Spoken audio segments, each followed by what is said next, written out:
کہتے ہیں اگر تم اپنی موت آسان کرنا چاہتے ہو تو جاؤ کسی کی زندگی آسان کر دو. اللہ. تو جو اللہ کا کام کرنے والے ہوتے ہیں وہ گلہ نہیں کرتے, وہ شکر کرتے ہیں اور لوگوں کے کام آتے ہیں. وہ سارے کام جو ہے نا وہ اللہ پہ نہیں ڈالنے, اللہ کے بہت سارے کام ہیں جو ہم نے کرنے ہیں. اور دوسرا یہ کہ خواہشات, یہ جو دنیاوی خواہشات ہیں, یہ جو فانی چیزوں کی محبت ہے, آپ کو جیتے جی فانی کر دیتی ہیں. اور یہ جتنا کچھ بھی ہے نا, وہ ایک شعر ہے کہ تیرے سوا کروں پسند کیا تیری کائنات میں, دونوں جہاں کی نعمتیں قیمت بندگی نہیں. تو اللہ جو ہے نا اس کو ہم نے کسی چیز, کسی لالچ سے ہٹ کے صرف اللہ کیونکہ عبادت کے لائق ہے اور اللہ خالق ہے, اور ہم نے اپنے حالات کو نہیں دیکھنا, بس ہم نے ماننا ہے. امیر انسان اگر اللہ سے دور ہے تو امیری اس کے لیے آزمائش ہے, غریب انسان اگر اللہ سے دور ہے تو غریبی اس کے لیے آزمائش ہے.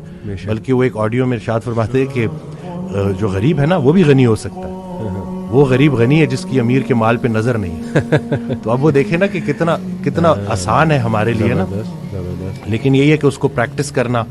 اور پھر یہی ہے کہ جو کامیابی کا ہم نے جو ایک معیار رکھ دیا ہے وہ صرف یہی ہے کہ بینک بیلنس اور یہی سب کچھ.